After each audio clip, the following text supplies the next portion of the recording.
Sit back down and shut your trap. It's time for Keeping It Sports with M3. Are you ready? Are you ready? Well, I'll need some beer. Are you ready? You have to ask me nicely. Come on now, don't be bashful. Are you ready? Are you ready for Place for the best sports talk and news surrounding each league. I can prove it with my usual flawless logic. Hey man, this time we're gonna do it my way. What's your name again? And now, here's your host, M3, Mike Rosansky. Good afternoon, everyone. Coming to you from Cherry Hill, New Jersey, it's time for Keeping It Sports with M3, powered by the Connecticut School of Broadcasting. How's everything going out there? Hope you all having a great Monday afternoon. This is the 6th day of the month of June, first Monday of the month. A very exciting month for yours truly, personal-wise, because later this month, a couple of friends of mine will be getting married, and hopefully by then this on-again, off-again cough that you guys have been hearing me do in these podcasts for about a month now will dissipate, and I won't be turning their wedding into a giant cough fest, but still got about, there we go again, still got about 10 days or so to get that out of the system and be fully ready to go. Until then, a lot of things to talk about, a lot of things to really rant about, rave about, with the NHL playoffs going on, the excitement are buzzing around here with the Rangers, not so much out west. Give some thoughts about that later on. The Yankees, off to a great start in their season, or continuing the great start in their season, looking like the best team in baseball on and off the field. A lot of good news with them in this last week, and some guys that have local connections not having the best of week in baseball. Also, some things to touch upon in the NFL as well. It's funny, the NFL never seems to just have a dull moment, never seems to just have a moment where they can, slip through the cracks and let everyone else have the sunshine. But hey, that's why they have become America's pastime. But I want to focus the start of this show on the NBA Finals, where, it's interesting that, I know we see this all the time with the Golden State Warriors, but the theme of this Finals has it's come down to 12 minutes a night. Hell, you want to even less than that. It's come down to a quick burst over 4.5 minutes a night, where we've seen before with the Warriors where they have these insane third quarters. But you would think by now that someone would notice, maybe not how to stop it, but slow it down, calm it down, ease it down, because this has been of the Steve Kerr era, and that's what we're going to call this. It's the Steve Kerr era, not the Steph Curry era, not the Klay Thompson, Draymond Green era. It's the Steve Kerr era, because he's been able to take three different facets of this team and go to an NBA Finals. We talked about last week with how these guys were young, talented players, and he put them in a system that focused on passing the ball and getting the best shot. It led Steph Curry to winning back-to-back MVPs and then going to back-to-back finals against the Cavaliers. Then they bring in Kevin Durant, and they were unstoppable. Durant leaves, Clay gets hurt, and you're thinking, oh, the run is over. They're just going to go back to being an average meddling team. And really it was just 3 years of them pressing the pause button, having a chance to reset everything and develop a new group around Curry, Thompson, and Draymond to the point where now they look like they have, another 3 to 4 years in them of being a championship contending team. And that's no slight, no disrespect to any of the other contenders that will be back in the fold in the Western Conference next year, or who could emerge out east. Hell, it's no disrespect to the Celtics, who have still more than enough opportunities to win this series. But when you look at Golden State and the fact that they've been able to turn Jordan Poole into some people's minds a young emerging star and get the work that they get on given nights, whether it be from Wiggins or a Looney or, having, players that aren't even in the mix here. Some of the young players out with injury this year, never even getting anything from their young big man. You realize that this team has the makings to be a championship contender for several more years here.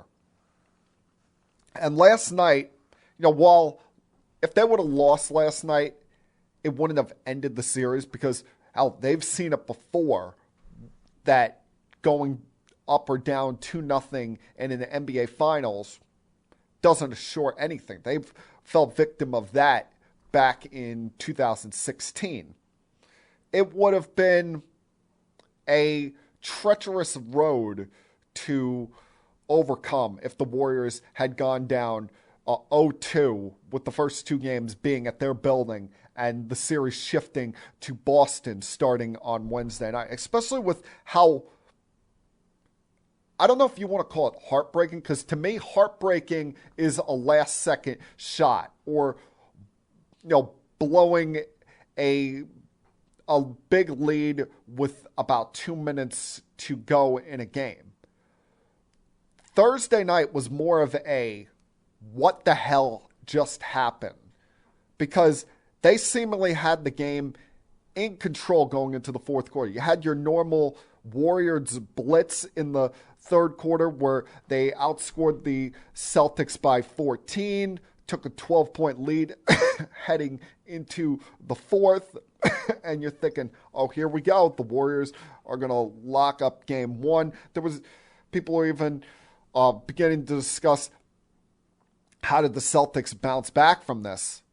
And the Celtics did to the Warriors what we've seen the Warriors do so many times, where they go on these runs over a couple minutes where it looks like the other team is standing still and they're running on turbo, almost like it's a NBA Live, the video game here, going on a 20-2 run in that fourth quarter, outscoring them 40-16. And the Warriors, what was most disappointing about the Warriors in that fourth quarter, or most surprising, because disappointing makes it sound like I'm some kind of Warriors fanboy. I really have no dog in the fight other than wanting to see this go 7 games. But what was most disappointing about the Warriors is the lack of aggressiveness in that fourth quarter. The fact that there was one instance where they passed the ball around the arc 4 times in one possession down the court, and each guy had an open shot, seemingly timid of taking that chance. And meanwhile, the Celtics are jacking up threes left and right. And when you have Al Horford going 6 of 8 from 3-point arc, that is just a bewildering stat, a stat that if you're a Warriors fan, you can't, you're looking at it and you're like, is that even real? And between him, Smart, and White going 15 of 23 from behind the three-point arc. And what was even crazier about that run they went on, you got nothing from Jason Tatum in that fourth quarter. He essentially was just a body standing out there. He was just essentially the Celtics were playing 4 versus 5 basketball, and it wasn't killing them. It wasn't, a detriment to them at all in that fourth quarter. And they went from at one point trailing 101-97 to having a 14-point lead. And like, if you're a Warrior fan, especially after the great first quarter Curry had, putting up 21 in the first, you're left sitting there like, what the hell just happened? This is what we normally do to the opposition, and they did it back to us. So while a loss last night would not have ended things for the Warriors, it was imperative for them to tie this thing up heading to Boston on Wednesday night and, kind of calm down all of those that thought that this was going to be a quick series. Calm down anyone that thought that, the Celtics had the Warriors figured out. I mean, it wasn't a 21-point first quarter, but Steph came out hot in the first. They were able to make Jason Tatum a non-factor in the second half of this game. And whereas Marcus Smart and Al Horford were, just walking buckets in game one, the two of them combined for 4 points in a game two. I'm not even going to include Robert Williams in that because he's clearly playing injured in this series. I mean, he's more or less out there on one leg, hobbling around with how beat up and I don't. Do you say out of shape? Maybe out of game shape, but there's clearly something wrong with Robert Williams that you're not getting the full extent of him in this series. But it was another example of third quarter dominance by the Warriors. That 19-2 run in the final 4 minutes of the third quarter was what locked it up. And the fact that the Celtics didn't even make one basket in that final 4-minute stretch kind of sealed their fate last night. It was a couple things that, decided the game. Carr made what had to be a tough emotional decision, but was the right decision team-wise, taking Andre Iguodala off the active roster and adding Gary Payton the second back on there to add a little bit better defense for this unit. And while it may be tough because Iggy's meant so much to that team as far as him being the first true unrestricted free agent to sign with this group and leading the turnaround from the Warriors being the joke of a franchise we once knew them to being a championship contender. It almost adds another coach onto the bench because you've seen even when Iguodala was injured in the last round, it wasn't like he was disinterested. It wasn't like he wasn't involved. He was running up as guys were at the scores table checking in, letting them know certain assignments, certain things that he's seeing throughout the game from the bench that could be a big factor. So even if he's not part of things on the court, and his participation on the court has been, mild at best, he could still have an impact being on the bench for this team. But I was kind of disappointed in the effort by the Celtics last night. The Celtics almost played that game like it's like, hey, we're cool. We got one game under our belt on the road. We can go handle business at home rather than having a killer mindset, having a mindset of let's push our foot right on the gas here and put the Warriors in a very difficult, very disadvantageous position of coming to our place down 0-2.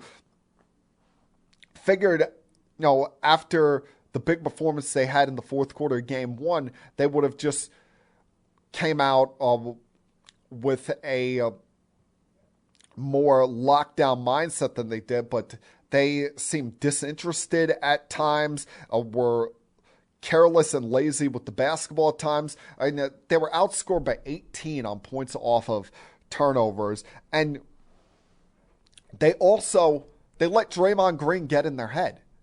We know that Draymond's going to try to muck things up, going to try and make the game hairy, and that you saw Jaylen Brown, how emotional he got. If I were the Celtics, I wouldn't have held him back, because think about it. Draymond already had one technical foul at that point. If you would have allowed them to get into a more face-to-face confrontation, the refs might have called the double technical and gotten Draymond thrown out of the game. So, that allowing Green to be part of the entire game for the Warriors was a big benefit for them. And another thing for the Celtics, I know they tell this guy this all the time in practice, but they got to get Grant Williams to shut the hell up.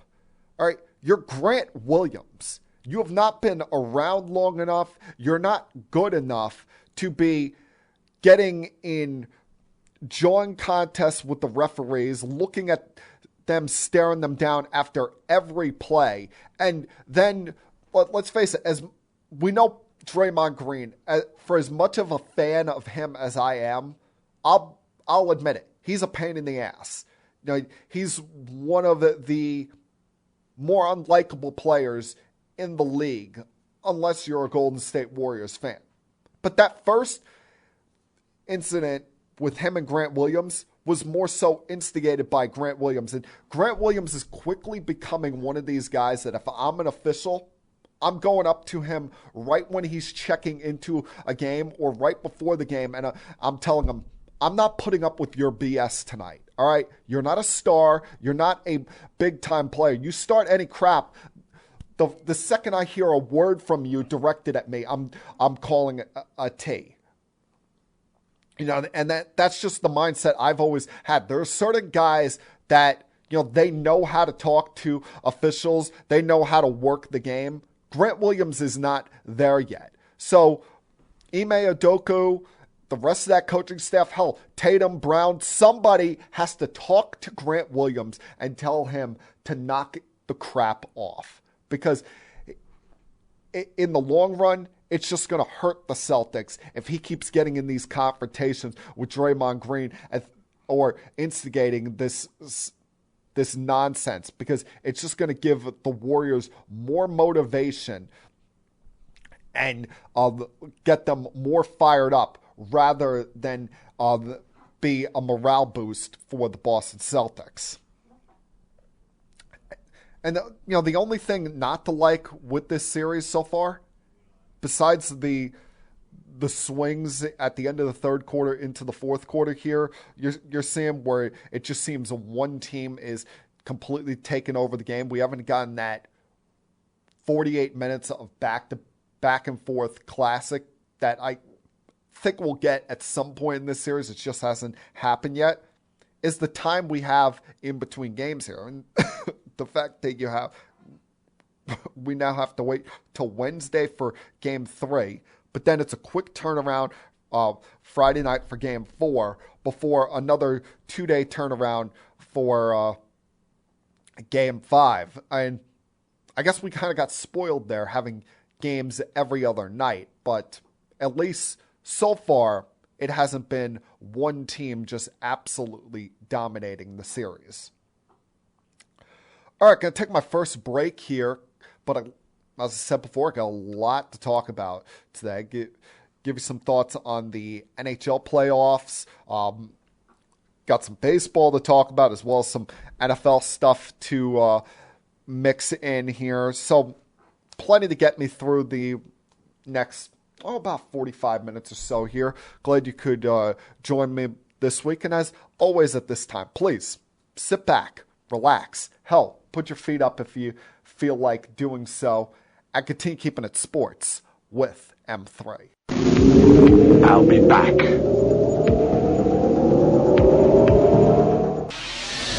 Connecticut School of Broadcasting founder Dick Robinson. You know, the media business has changed a lot since we opened our doors in 1964. Now media content is everywhere. On air, online, on the go. More than ever, companies are looking for people to help drive this new media. At Connecticut School of Broadcasting, you'll get hands-on training on the latest software and equipment in a matter of months, not years. Connecticut School of Broadcasting has placed thousands of grads in broadcast media careers. It's all about versatility. You see, at a radio station, if you also know how to shoot, edit, and post videos, you become a pretty hot commodity. That's the training you get at Connecticut School of Broadcasting. Connecticut School of Broadcasting, with locations up and down the East Coast, from Massachusetts to Miami. Call 1-800-TV-RADIO or log on to gocsb.com. Connecticut School of Broadcasting, the nation's oldest and largest group of broadcast media schools, redefining training in radio, TV, and new media. Get trained. Get connected. 1-800-TV-RADIO.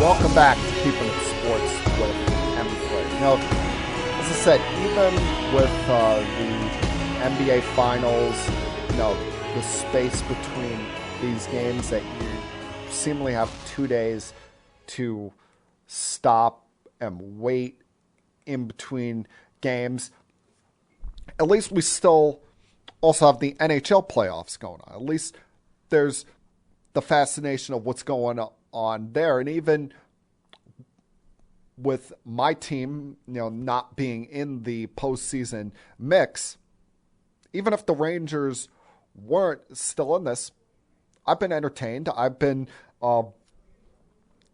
keeping my antennas up, keeping attention on these playoffs. Now, do I wish that things could be a little bit more exciting, more eventful out west? Sure. Because we're sitting here on this Monday afternoon with the Colorado Avalanche on the doorstep of heading to the Stanley Cup Final, having a 3-0 lead over the Edmonton Oilers. And you would have thought after Game 1 that, we've got a back-and-forth war about to take place. We're going to have 6 or 7 games of these teams just going, balls to the wall, full throttle, with how they, it wasn't like they eased into this series by any means. You had, a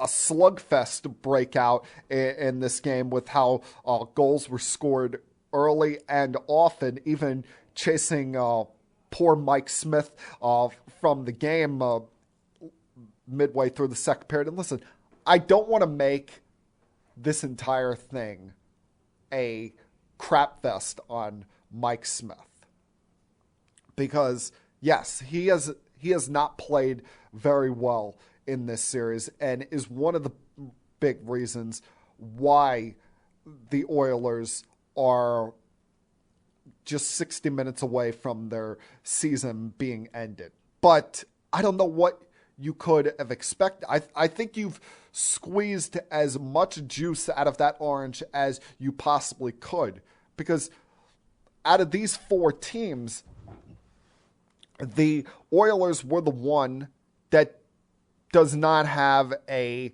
true, lockdown, this is our guy at goaltender. They have a guy in Mike Smith who's had a nice, solid NHL career, has been able to stick in this league for the last, 15, 16 years, but he's been a journeyman.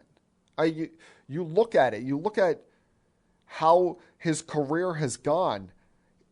2 years with the Stars, 4 with the Lightning, 6 with the Coyotes, 2 with the Flames, and 3 with the Edmonton Oilers.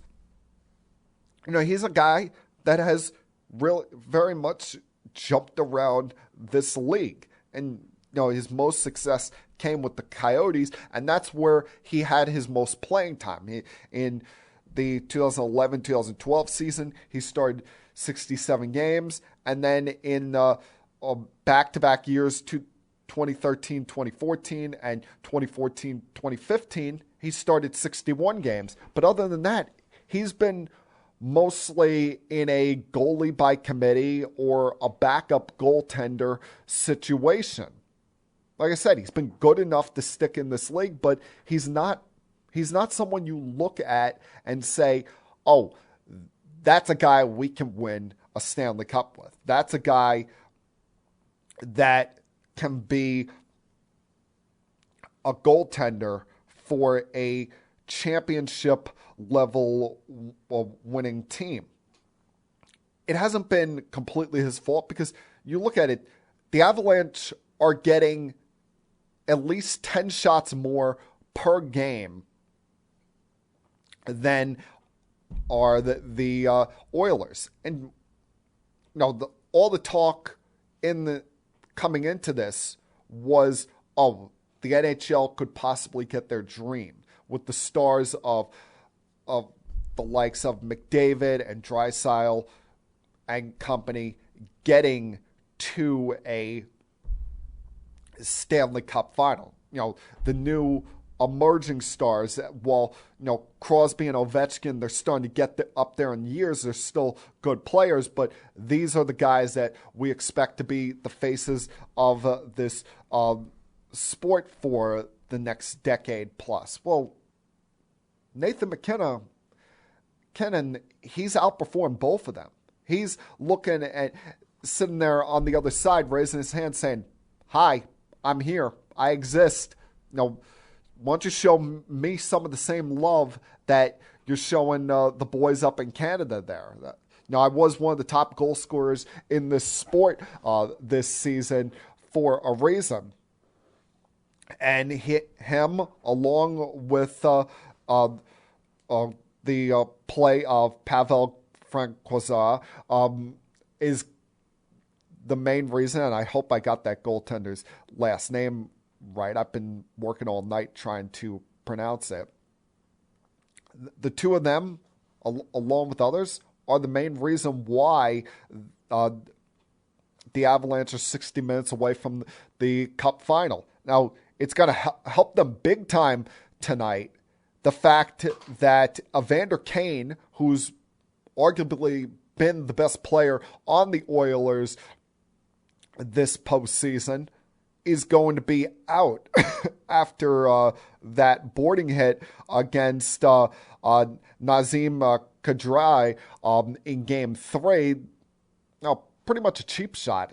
Hit him right from behind there, and Kadri is going to likely miss the rest of this series and possibly the rest of the postseason after that hit. But Evander Kane's going to be out for tonight's game, and we'll see if, even being at home, how much of a negate that could be for any kind of uprising for the Oilers. And if you're an Oilers fan, we've seen it before, more so than in any other sport. We've seen it in the NHL. Teams come back from 0-3 and win a series. But if you're an Oilers fan, the number one thing you're asking for tonight is pride. don't get eliminated on home ice. You shouldn't be thinking about how to come back from 0-3 tonight. What you should be thinking about is just win tonight. Show some pride and win tonight. Don't let them celebrate on our home ice. And then you move on to Game 5, and you take it one game at a time. Now, Ranger fans were probably hoping that they would be sitting in a 3-0 advantage heading for Game 4 against the Lightning tomorrow night. But if you thought this was going to be an easy series, I think you're living in a delusional land. I think you're living, in a world where edibles are breakfast, lunch, and dinner every day. Because the Lightning were not just going to go down without a fight. Yes, you got them in the first 2 games at the Garden. And I talked about it last week, how, there was going to be the rest versus rust factor. Because the Lightning were coming into Game 1 on 9 days rest. And while they were competitive early on, Shesterkin, after 2-2, just locked this game down, and you seemingly got a full team effort from the Rangers. Their big stars, Zibanejad, Panarin, were in the mix, but Philip Keetle had 2 goals there late in the second period that really seemed to take the emotion out of the Lightning in Game 1. Really seemed to, take away any of the, thoughts of a comeback in this game.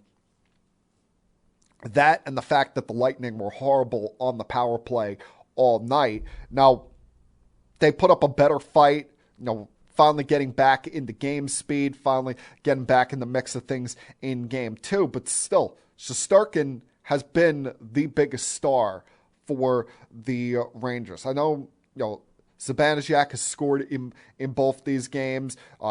You've gotten good things from Fox, Kreider continuing to be a postseason star as well. But Shesterkin has outperformed Vasilevsky in the first 2 games of this series, which is saying something because Vasilevsky is a 2-time reigning defending Stanley Cup goaltender. He's a guy that you're already hearing people talk about as being on the Mount Rushmore of goaltenders in the history of this sport. So, and it's been surprising, his performance in this, the fact they gave up 9 goals in the first 2 games after only giving up 3 in the previous round to the Panthers. But you had to know that the Lightning were going to come back and what do you want to call it, go down swinging, or, put a scare into the Rangers with Game 3. And what did help them is the fact that, that building was quiet after Kreider's goal there in the second period. The second power play goal they had in a 3-minute span. The building seemed to die down emotionally, but you had 2 penalties in the final 30 minutes of play in this game by Jacob Trouba that gave the Lightning a second life, that gave the Lightning a chance to say, all right, now let's finally get our power play going. Now let's really get things going. And you had to figure that the likes of Stamkos, Kucherov, these guys, they've been there, they've done that. They're champions for a reason. They've been along the way. It wasn't just easy sailing for them to win these 2 cups the last 2 years. Along the way, there were hurdles, there were moments that they had to overcome, and this is just another one of those. So you knew that them, along with their big-time goaltender in Vasilevsky, they were going to stand up and show some pride yesterday and finally get things going. Between the 3 of them, Hedman seemingly in the right place at the right time, or knowing when to hit the right guy at the right time with some of his assists yesterday. And then Palat with the game-winning goal in the final minute, which stings, which kind of sucks if you're a Ranger fan.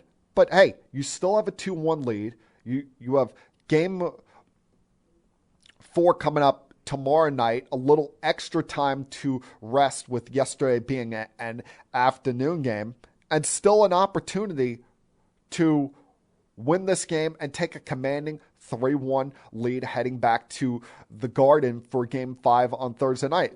And while I said earlier, that does not guarantee anything. The Rangers, they came back from 3-1 against the Penguins, but we've seen teams come back from 3-1, 3-0 down in series and win this in past in the NHL. So the Lightning, they're more than capable of coming back and winning this series. But for any Ranger fan who thought that, this was going to be easy or is all downtrodden after yesterday, it's one game. Move on and try to take the edge in the next one. Going to take another break here, come back on the other side, turn my attention to baseball, as we have the most dominant team in Major League Baseball, at least on paper, in this area right now. Continue keeping it sports with M3. I'll be back.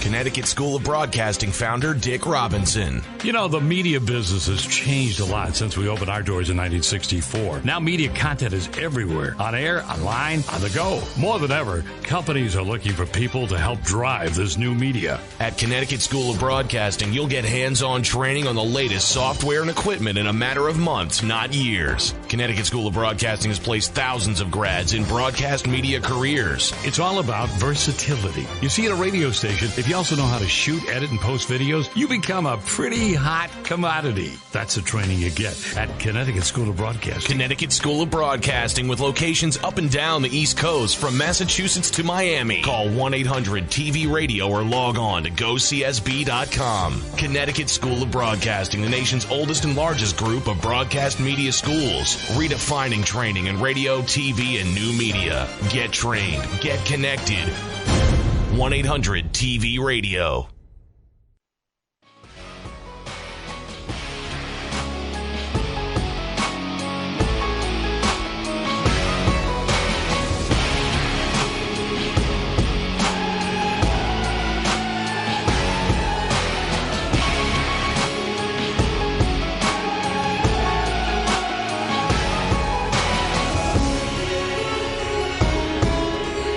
Reminder, as always, of all the places that you can find the podcast across social media. Remember, the main place that you can find this podcast each and every single week is, of course, on Facebook.com/Keeping It Sports with M3. Go there, click the like button. You can watch the podcast, listen to it, either from the website or app known as Podbeam, as well as find it on Spotify each and every single week, either later tonight or early Tuesday morning. That is usually the time frame that I will post the podcast.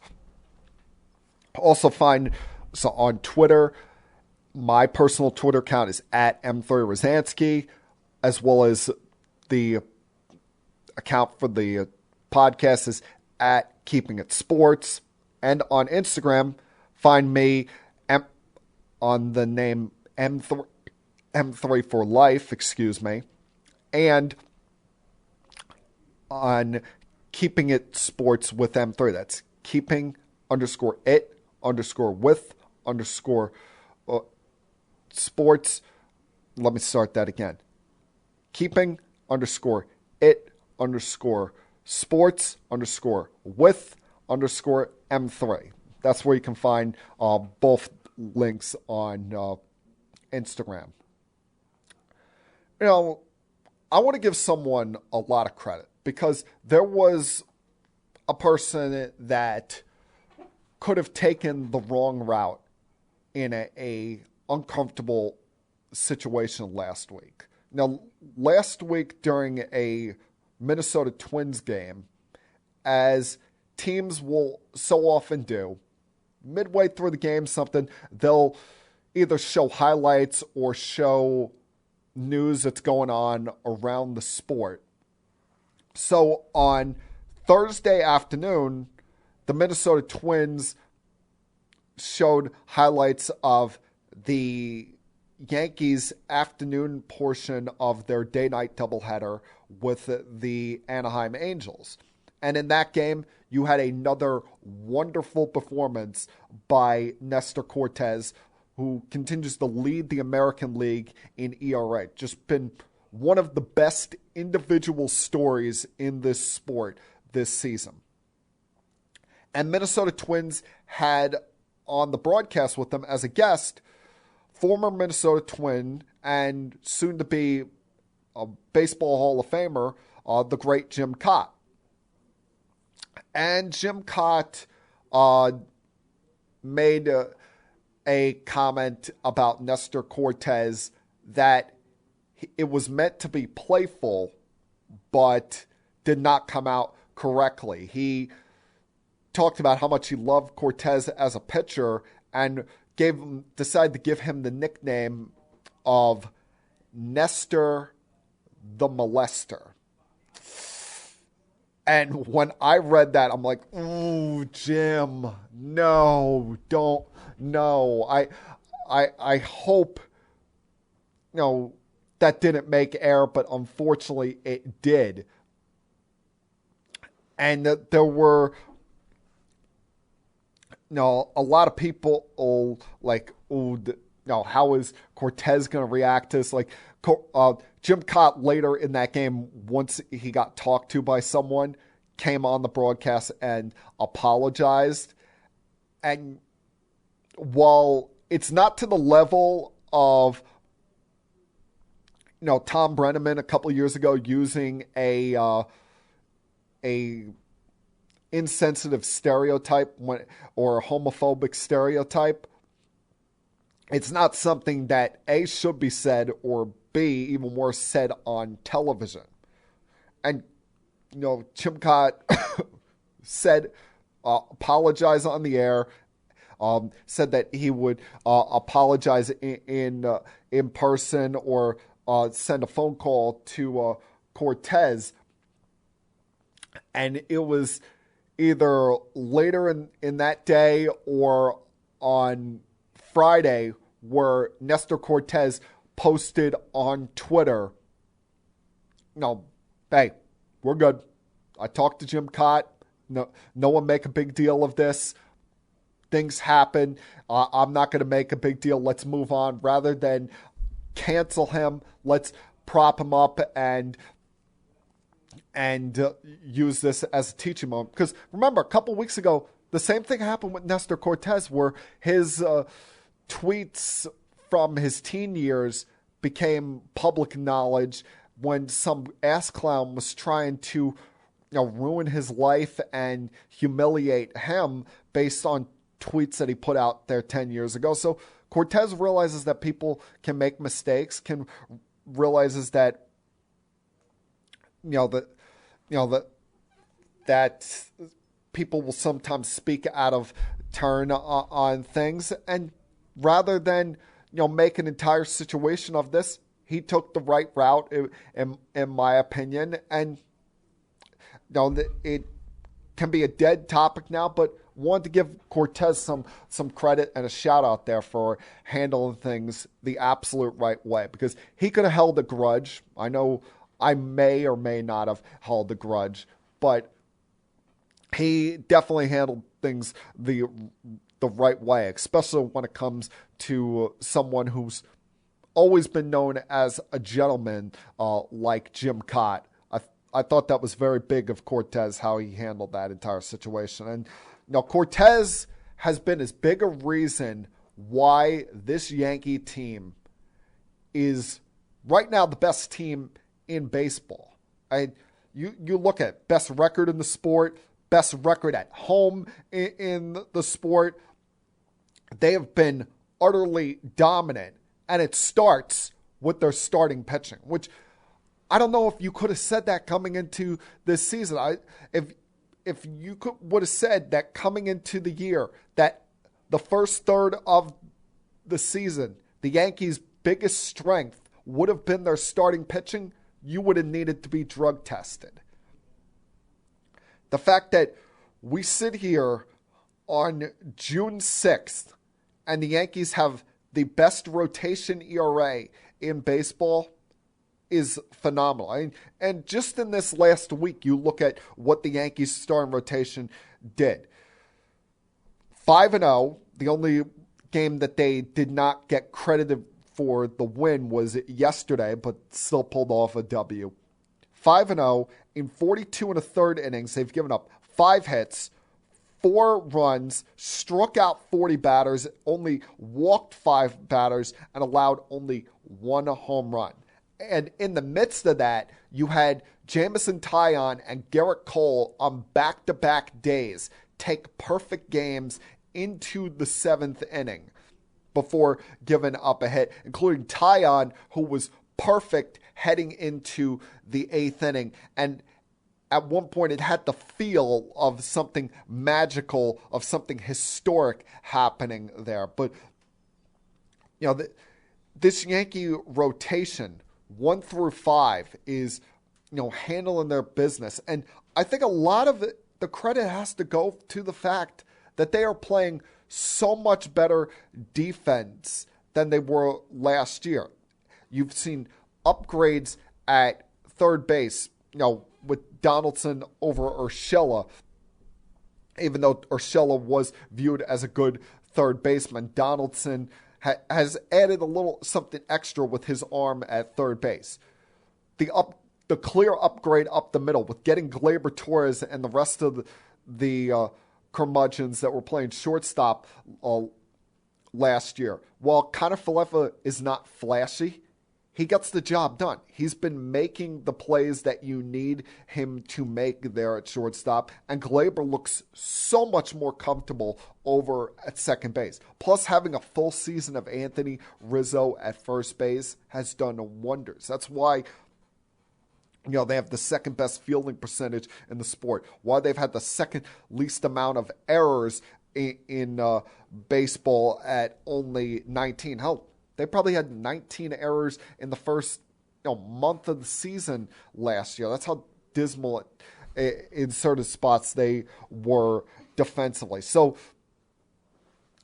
while you came into this year, you were expecting, it was going to be the power of this Yankee lineup and the bullpen carrying the day for the Yankees. It's been the starting pitching that has led the way, especially when you take a look at the fact that they have 2 black holes in that lineup, as we talked about last week with Gallo and Hicks. And they started to hear it over this weekend. And I do think some of that is based on the fact that a fan favorite, a homegrown Yankee in Miguel Andujar, was once again sent back to the minor leagues. And while Andujar wasn't knocking the cover off the ball, he was definitely doing a lot more than you've seen from either Hicks or Gallo so far this season. Hell, he wasn't awful in left field. So far, left field looked like his best position in the big leagues. And this is a guy that, unfortunately, minor league options are what's causing him to be down there. He's shown in his time in the big leagues, he has what it takes to play here. Back in 2018, and I know it seems like a while ago now, but he could have and probably should have won the Rookie of the Year that year. He has shown that he is deserving of being on a big league roster. It's just a numbers game thing, and him being the one guy with minor league options that's hurt him. That's why, I don't blame him asking to be traded, him wanting out of here, because he deserves to be in the big leagues somewhere.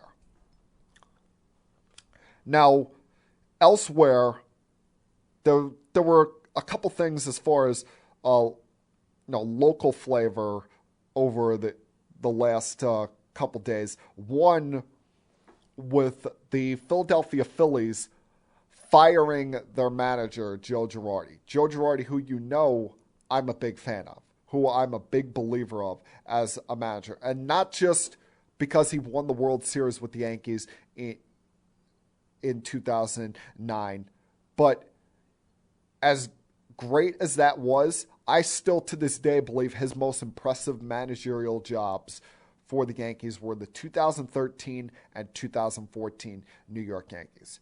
You look at all the injuries that they dealt with in 2013, all of the nonsense that they had to deal with from Alex Rodriguez. And then the next year, how it was Jeter's retirement year, and that roster pretty much sucked on paper. The fact that he got 85 and 84 wins respectively out of those two teams, to me, is remarkable. To me, should have put him in higher consideration for manager of the year. And let's face it, he's just, even though he's not the most lovey-dovey manager in the world, he has more of a drill sergeant's personality rather than, what you're seeing over in Queens with Buck Showalter, where he wants to get to know his players. Even though he's not into things like, Shakira, Eminem, Jay-Z, all of that. He wants to know what his players' interests are. Girardi is more of a, stonewalled, cold emotions kind of manager, not yelling and screaming like you saw with, old school like managers, but definitely like Billy Martin and such, but definitely someone that does not have a close, touchy-feely relationship with his players. Now, what the Phillies are dealing with this year should not be solely placed on Joe Girardi, because he was dealt a awful hand here. Cohen, I know they swept the Angels over the weekend, including having a walk-off home run yesterday. But going into Friday, they were 22 and 29, 12 games back of the Mets in the NL East. And the biggest reasons are Dave Dombrowski, the president of baseball operations there, put together a horrible offseason for this team. The two weaknesses of the Phillies, he did not improve at all.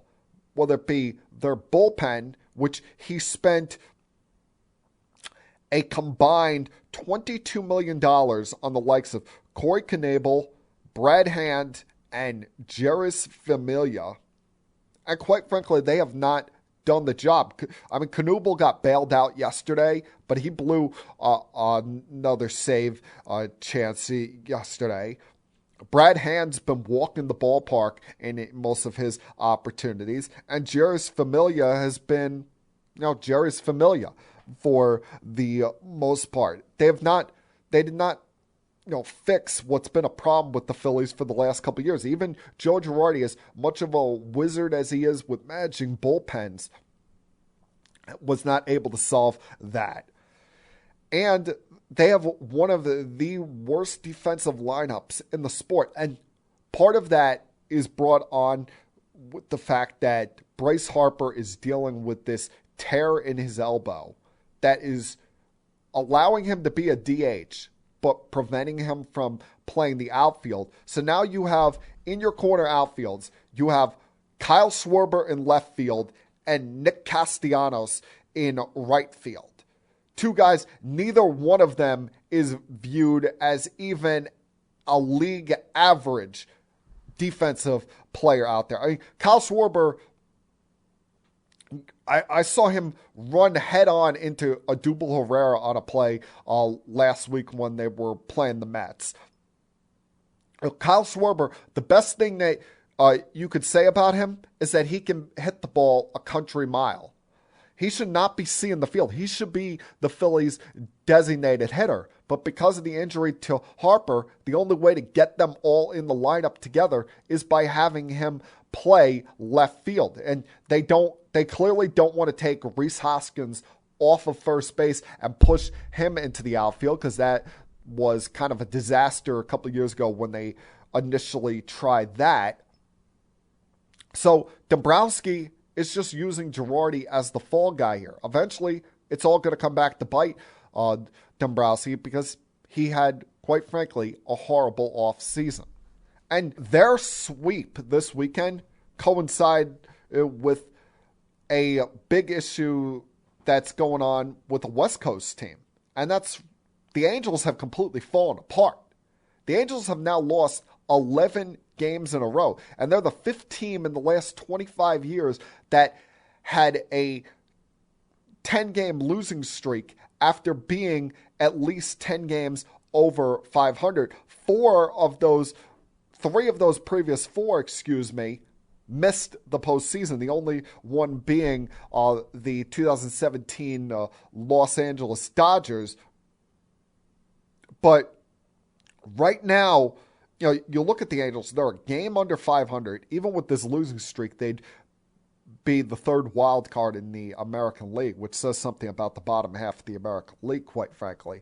But they've fallen to 8.5 games behind the Houston Astros in the NL West. Mike Trout, in his last 7 games, is 0 for 26. Think about that, what I just said there right now. Mike Trout, who's viewed by most as the best player in this sport, is 0 for his last 26. And you look at the Angels, they got off to a 27-17 start. They were scoring about 5 runs per game. Kind of middle in the pack average-wise, but pitching pretty well, running out there a 6-man rotation with the limitations of Ohtani and some of their guys coming off of injuries like Syndergaard. But in the last 11 games, they've not been able to score runs. They scored 2 runs combined in the doubleheader against the Yankees last week. Hell, they scored 3 runs that entire series.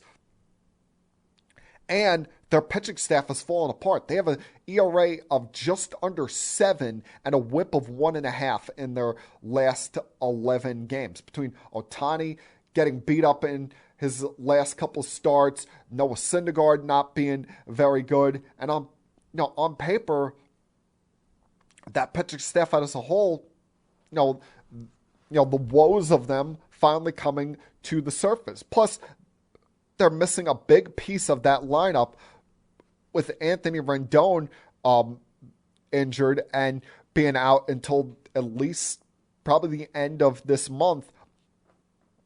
That coincide with getting very little out of Trout and Ohtani right now, and you figure those guys will pick it up offensively, but still, the Angels, every year it seems like it's the national media's goal for the Angels to make the postseason, to get Mike Trout back in the postseason, because they can't get over the fact that he went 0 for 12 in his one postseason appearance back in 2014, I believe it was, against the Kansas City Royals.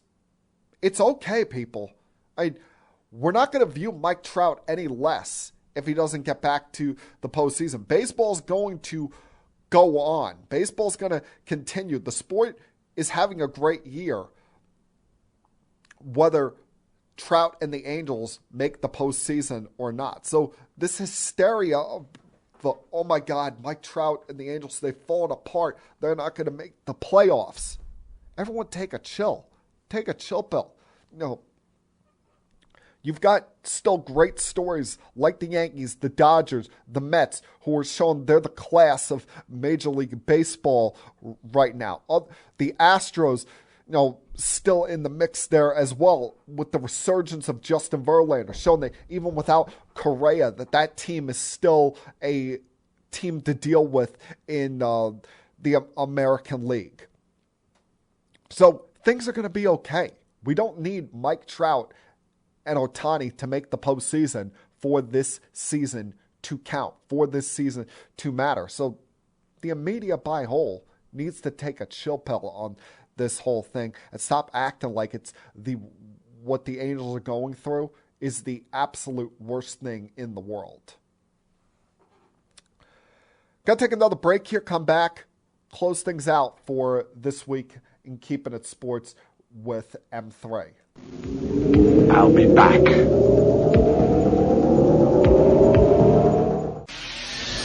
Connecticut School of Broadcasting founder Dick Robinson. The media business has changed a lot since we opened our doors in 1964. Now media content is everywhere, on air, online, on the go. More than ever, companies are looking for people to help drive this new media. At Connecticut School of Broadcasting, you'll get hands-on training on the latest software and equipment in a matter of months, not years. Connecticut School of Broadcasting has placed thousands of grads in broadcast media careers. It's all about versatility. You see, at a radio station, if you also know how to shoot, edit, and post videos, you become a pretty hot commodity. That's the training you get at Connecticut School of Broadcasting. Connecticut School of Broadcasting with locations up and down the East Coast from Massachusetts to Miami. Call 1-800-TV-RADIO or log on to GoCSB.com. Connecticut School of Broadcasting, the nation's oldest and largest group of broadcast media schools, redefining training in radio, TV, and new media. Get trained. Get connected.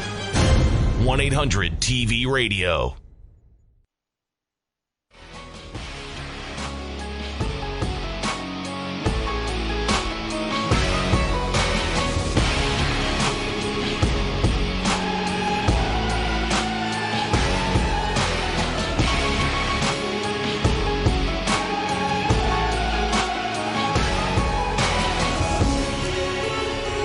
Okay, a few more minutes left here, but a couple more things I want to get to.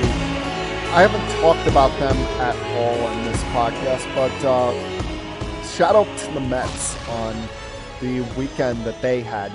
Very easily could have lost, 3 out of 4 or get swept by the Dodgers this weekend, especially with how they seem listless and lifeless in the first 2 games of that 4-game set. But the way that they bounced back with, they were down 4-1 to Buehler on Saturday night, playing without Lindor after the whole, slamming his thumb on his a hotel door situation, whatever happened there.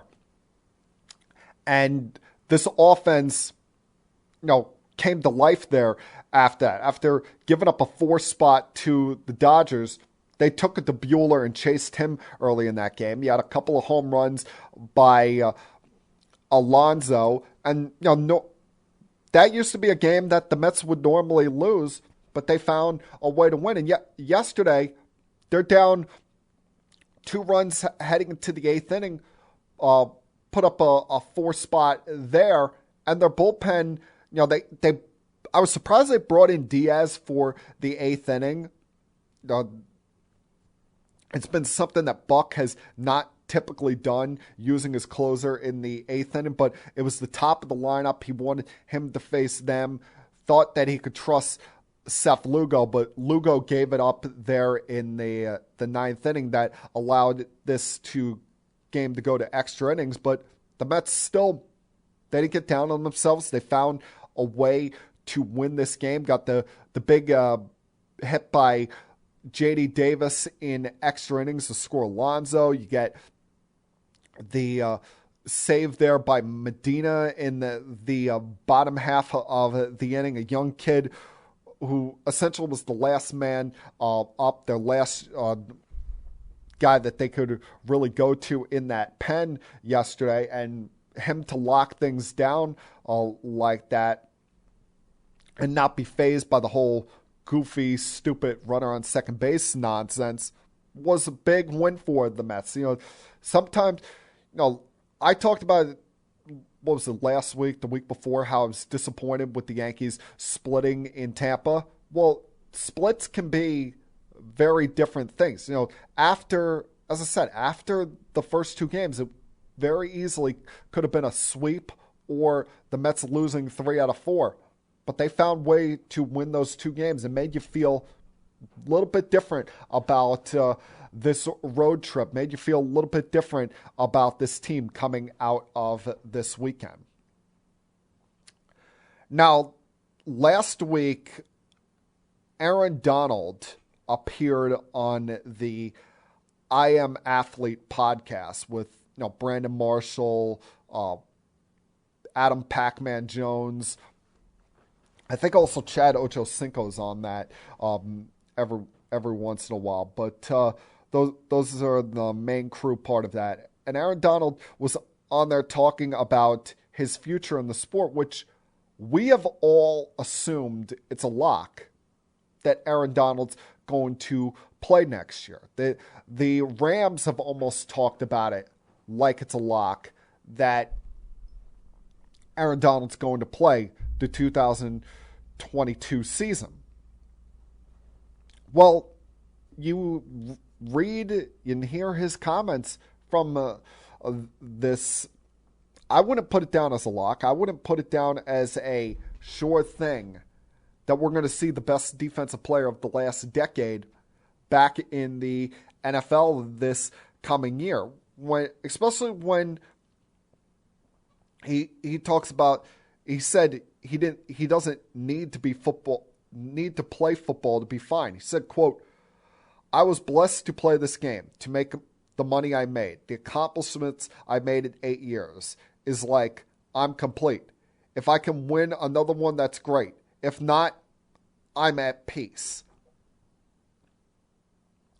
He talked about how it isn't about the money, it's about the business at the end of the day. And let's face it, when players say it's not about the money, it is about the money. But it's about the fact that, yeah, he's signed through 2024, but he doesn't have any guaranteed money left on his contract. So he wants to get guarantees put back in there and have that level of respect put back on there, rather than at some point be looked at as a cap casualty like he saw his now former teammate Von Miller have to deal with in the last couple of years. But that's the big thing with him. A, he wants to be respected. B, he wants to feel like he's got a chance to win a championship. But I would not blame him if he walked away. Because even in these 8 years, even in what seems like a little amount of time in professional sports, but in the NFL probably feels like a lifetime. And the fact that he's younger than me, for Christ's sakes. He's 31 years old. He's never dealt with a debilitating injury. I don't even think he's had a concussion. Has been relatively healthy. And in those 8 years, he's had as great an 8-year run as we've seen from any player. It's not LT level, because LT was the league MVP at one point. But you look at Defensive Rookie of the Year, 3-time Defensive Player of the Year, 7-time All-Pro first team All-Pro, made the Pro Bowl every year, part of the All-Decade team for the 2010s. He could walk away right now, and he's going to sprint into Canton. He's a future first ballot Hall of Famer. And he doesn't have to put himself at risk anymore. He's been very careful with his money. He's been very careful with his health, his body, kept himself in great shape, kept himself in top football peak shape. So could you really blame him? I mean, not everybody is Tom Brady, where they're going to play 22 years in the sport or play over a decade and a half. Sometimes some guys want to get out early. And in the game of football, with some of the things we've seen, like just in the last week, I know different sides of the ball, but with the passing of Marion Barber, and we remember how hard hitting a running back he was. And now you read the stuff about how his life started to take a downfall and was dealing with a lot of mental problems after he left the game. Could you really blame someone for wanting to get out of football after only 8 years? I can't. So you're not going to hear any complaints from me or hearing any questioning of Aaron Donald's decision if he just so happens to say that, thanks, but no thanks, LA Rams. I've had enough. And I think that there needs to be more respect shown for someone who has decided to call it a career. Because just the other day, someone who's become somewhat popular in this sport, sometimes for the right reasons, sometimes for the wrong reasons, announced his retirement. Ryan Fitzpatrick, after 17 years in the NFL, has retired. And I almost feel like his career, in some ways, is treated as a joke, and some ways it's treated as like this kind of funny, haha thing, and not shown as much respect. Because you look at it, on paper, someone like Ryan Fitzpatrick should not have made it. He's not the biggest, he's not the most physically most imposing quarterback in the world. And he was a 7th round draft pick by the Rams back in 2005. 7th round. Typically, those guys don't hang around in the sport. Sometimes they make a roster and they hang around for a year or two, something like that, before moving on to some other career endeavor. But Ryan Fitzpatrick, coming out of Harvard, was able to turn being a 7th round pick out of an Ivy League school into having a 17-year career in the NFL. Now, it was with multiple franchises: the Rams, Bengals, Bills, Titans, Texans, Jets, Buccaneers, Dolphins, and Washington football team. But he had a very respectable career. He's a guy, I've always said this about Ryan Fitzpatrick. You don't want to go into the season with him as your starting quarterback. I saw it firsthand with the Jets in 2016. What a disaster that turned into. You more so want Ryan Fitzpatrick to be the guy after the guy. You want him to come in and try to play the role of hero after either your starting quarterback gets hurt or underperforms. Hell, we saw it in his couple of years with the Dolphins. Tua underperformed late in the season, and he came in relief in a couple of games and pulled some wins out of his you-know-what to at least keep the Dolphins in competitive playoff hope. And I remember that Saturday night game against the Raiders late in the season where Tua underperformed, and Fitzpatrick came in the second half and pulled out a W there for them. And while, he by no means is someone that is going to the Hall of Fame, that's perfectly fine. Not everyone's an all-time great. His numbers were respectable, just under 61% completion percentage. He thankfully had more touchdowns than interceptions. He was the first quarterback in NFL history to throw for over 400 yards in 3 consecutive games. Did that with the Bucs in 2018. Had just under 35,000 yards passing.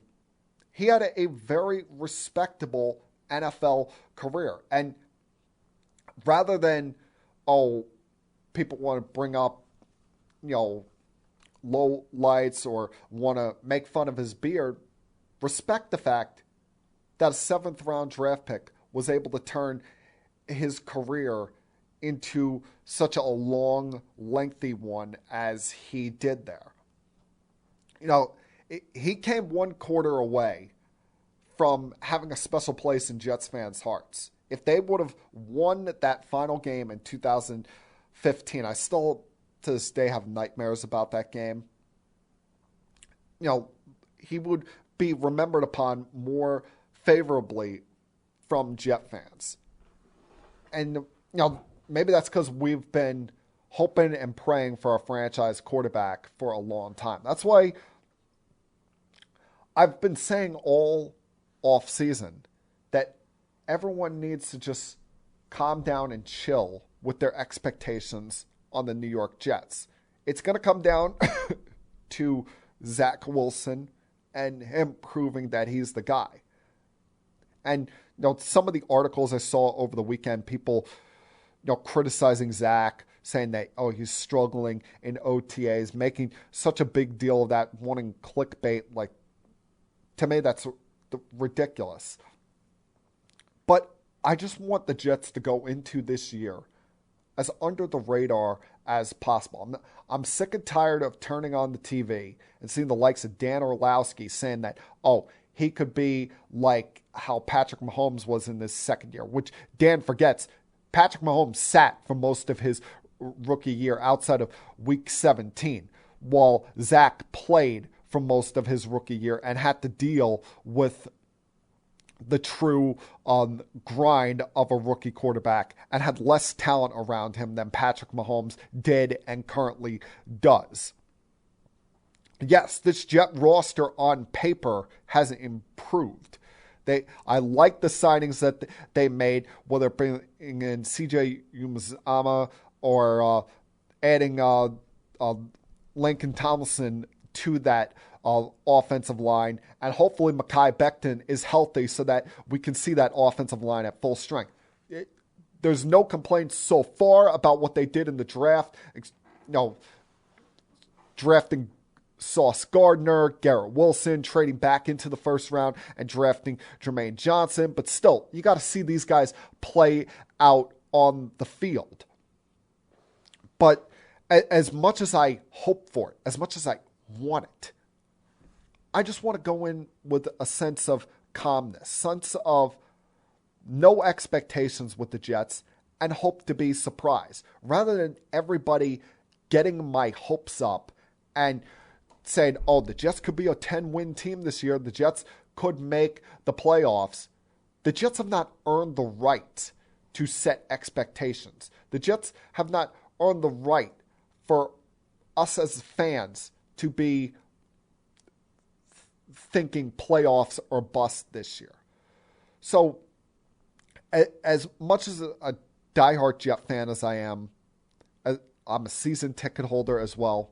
Can we all just chill the hell out and let things play out on the field rather than setting some kind of unrealistic expectations for this team? Remember, everyone, it's June 6th, all right? It's not September. We still got a long way to go before games are played on the field. Let it play out. And that, my friends, was Keeping It Sports with M3 from Monday, June 6th, 2022. Everyone have a great night. Have a great week. Stay safe, stay healthy. And I'll talk to you guys again, same time next week. Peace. We have to go. Good night, everybody. I have had enough of you. Thank you for all the fun. Thank you. Hey, shut up, will ya? I don't want to see you. I don't want to hear you. I don't want to smell you. Now leave. I'll be back.